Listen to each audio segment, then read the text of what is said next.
Corona virus বৰ্তমান সমগ্ৰ বিশ্বতে এই কৰোনা ভাইৰাস বিয়পি আছে। চাওক, প্ৰথমতে এই কৰোনা ভাইৰাছৰ উৎপত্তি হৈছিল চীন দেশত। চীনৰ পৰা লাহে লাহে আমেৰিকা, আমেৰিকাৰ পৰা লাহে লাহে জাপান বা এনেকৈ বাংলাদেশ, লগতে ইয়াৰ লগে লগে আমাৰ ভাৰতবৰ্ষতো বৰ্তমান প্ৰভাৱ পৰি আছে। তো বন্ধুসকল, এই যোনটো কৰোনা ভাইৰাছ, এই কৰোনা ভাইৰাছৰ পৰা আপোনালোকে বা আমি কেনেকৈ ৰক্ষা পাব পাৰোঁ বা আমি কি কৰা উচিত বা আমি কেনেকৈ বা কি কৰিম, কি কৰিলে আমাৰ এই ভাইৰাছ বিয়পি নপৰিব।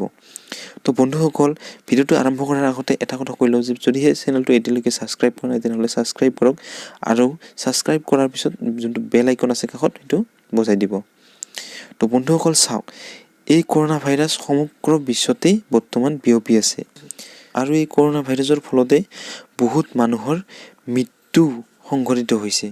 তো বন্ধুসকল চাওক, এই কৰোনা ভাইৰাছে আমাৰ বহুত ক্ষতি কৰে, আৰু ইয়াৰ ফলত মানে কি হয় চাওক, এতিয়ালৈকে কৰোনা ভাইৰাছৰ মানে কি মেডিচিন এতিয়ালৈকে ওলোৱা নাই।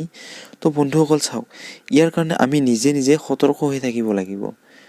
তো বন্ধুসকল চাওক, চীন দেশত বৰ্তমান এনেকুৱা অৱস্থা হৈ আছে যে চাওক, মানে কি ৰাস্তাই ঘাটে মানুহ ওলোৱা চব বন্ধ হৈ গৈছে, আৰু যদিও মানুহ ওলায় তেনেহ'লে মুখত মাস্ক পিন্ধিহে মানুহবোৰ ওলাই আছে।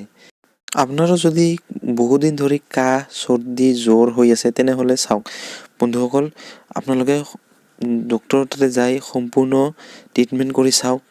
এই কাহ, চৰ্দি, জ্বৰ বহুদিন মানে দীৰ্ঘদিন যদি হৈ থাকে তেনেহ'লে এয়া কৰোনা ভাইৰাছৰ লক্ষণ হ'ব পাৰে।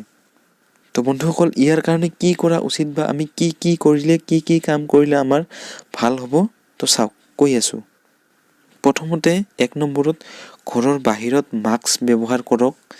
2 নম্বৰ, গণপৰিবহণ এৰাই চলিবলৈ চেষ্টা কৰক। 3 নম্বৰত প্ৰচুৰ পৰিমাণে ফলৰ ৰস আৰু পৰ্যাপ্ত পানী খাওক। ঘৰলৈ উভতি হেণ্ড ৱাছৰ দ্বাৰা ভাল কৰি হাত ধুই লওক। তাৰপিছত কিবা খোৱা কিংবা ৰন্ধাৰ আগত ভাল কৰি হাত ধুই লওক। তাৰপিছত কণী বা মাংস ৰন্ধাৰ সময়ত ভালকৈ সিজাই লওক। মানে কি হয় বন্ধুসকল চাওক, আমি যেতিয়া কণী বা মাংস খাওঁ তেতিয়া কিছুমানে কি কৰে, আধা সিজাই সেনেকৈ খাই দিয়ে, কিন্তু সেনেকৈ খাব নালাগে, আচলতে একদম সিজাইহে খাওঁ। তাৰপিছত মলিন কাপোৰৰ দ্ৰুত ধুই পেলাওক। 8 নম্বৰ আছে নিয়মিত থকা ঘৰ আৰু কৰ্মস্থান পৰিষ্কাৰ কৰক। মানে কি হয়, আমি কিছুমানে কি কৰে, লেতেৰা কৰি ৰাখে, তো কি কৰা উচিত বন্ধুসকল, পৰিষ্কাৰ কৰা উচিত। তো 9 নম্বৰত আছে সুৰক্ষিত থাকিবলৈ অৱশ্যেই মাস্ক পৰিধান কৰক। ইয়াতে বন্ধুসকল বাৰ বাৰ কৈ আছে যে মাস্কটো ব্যৱহাৰ কৰিব কৈ আছে, যাতে মানুহৰ কি কয় কিছুমান কথা কোৱাত সেই ভাইৰাছটো বিয়পিব পাৰে। তো সেইকাৰণে আমি কি কৰা উচিত, মাস্ক পিন্ধা উচিত। আৰু একেবাৰে শেষত 10 নম্বৰত আছে অপ্ৰয়োজনত ঘৰৰ দুৱাৰ আৰু খিৰিকী খুলি নাৰাখিব। তো বন্ধু-বান্ধৱীসকল, এইখিনি আছিল আপোনালোকে কি কৰিব লাগে বা কি কৰি ৰাখিলে বা কি কৰিলে আপোনালোকে সুৰক্ষিত থাকিব পাৰে। তো আজিৰ ভিডিঅ'ত ইমানেই আছিল। তো বন্ধুসকল, ভিডিঅ'টো চাই সকলোলৈ শ্বেয়াৰ কৰি দিয়ক, যাতে সকলোৱে গম পায় কি কৰা উচিত।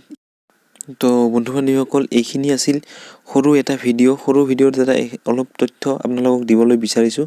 যদিহে ভিডিঅ'টো ভাল পালে তেনেহ'লে লাইক কৰিব আৰু চেনেলটো ছাবস্ক্ৰাইব কৰি বেল আইকনটো প্ৰেছ কৰি ৰাখি থৈ দিব। আৰু বন্ধুসকল, ভিডিঅ'টো যাতে সকলো বন্ধু-বান্ধৱী বা আপোনাৰ ঘৰৰ পৰিয়ালৰ কোনো সদস্য বা আপোনাৰ ওচৰ চুবুৰীয়া যাতে শ্বেয়াৰ কৰি দিয়ক, যাতে সকলোৱে গম পায় আৰু এই ভাইৰাছটো বিয়পাৰ পৰা মানে কি হয় আপোনালোকে আঁতৰত থাকক। তো এইখিনি আছিল, বাই বাই।